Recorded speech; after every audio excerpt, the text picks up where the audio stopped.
Assalamualaikum warahmatullahi wabarakatuh. Perkenalkan, nama saya Ayu Triani, Stambuk A22118104 dari Program Studi Pendidikan Biologi kelas B. Saya akan menjelaskan materi mengenai mass wasting. Mass wasting yang sering juga disebut mass movement merupakan perpindahan massa batuan, regolit, dan tanah dari tempat yang tinggi ke tempat yang rendah karena adanya gaya gravitasi. Proses terjadinya mass wasting. Air yang meresap ke dalam tanah akan menambah bobot tanah. Jika air tersebut menembus sampai tanah kedap air yang berperan sebagai bidang gelincir, maka tanah akan menjadi licin dan tanah di atasnya akan bergerak mengikuti lereng dan keluar lereng, mengakibatkan lereng mudah terganggu kestabilannya, sehingga dapat terjadi jatuhan atau lungsuran batuan apabila air meresap dalam retakan saat hujan atau apabila terjadi getaran pada lereng. Faktor-faktor yang mempengaruhi terjadinya proses mass wasting. Yang pertama, gravitasi. Setelah batuan lapuk, gaya gravitasi akan menarik material hasil pelapukan ke tempat yang lebih rendah. Yang kedua adalah air.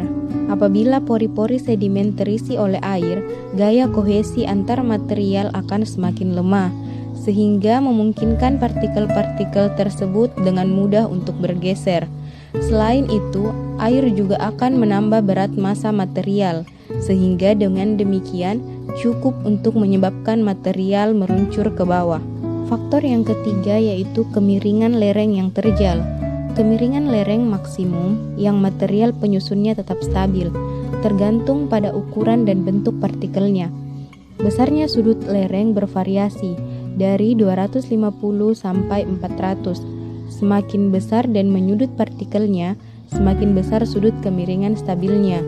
Jika kemiringan bertambah, rombakan batuan akan menstabilkan kedudukannya dengan meluncur ke bawah. Faktor yang keempat yaitu gempa. Gempa dapat membuat retakan di lereng, sehingga akan mudah untuk batuan atau tanah bergerak menuruni lereng. Faktor yang kelima yaitu curah hujan. Curah hujan yang tinggi akan membuat limpasan air di lereng semakin besar dan akan menyebabkan mass wasting. Faktor yang keenam atau faktor yang terakhir yaitu perubahan kondisi vegetasi. Kondisi lereng yang gundul akan lebih mudah mengalami mass wasting dibandingkan dengan lereng yang ditumbuhi banyak vegetasi dengan akar yang kuat. Secara umum, mass wasting dikelompokkan menjadi 5 tipe, yaitu jatuhan, rubuhan, gelinciran, sebaran lateral, dan aliran. Untuk tipe mass wasting yang pertama yaitu jatuhan. Jatuhan adalah gerak bebas material yang berasal dari lereng yang curam. Yang kedua, rubuhan. Rubuhan adalah gerak rotasi ke depan dari massa batuan. Runtuhan atau tanah dengan sumbu yang berhimpit pada lereng bukit. Gerakan ini terjadi akibat tekanan interaksi antar blok kolom.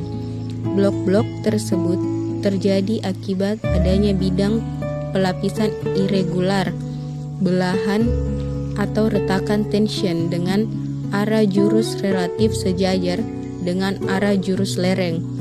Rubuhan mungkin hanya terdiri dari satu fragmen dengan volume 1 hingga 109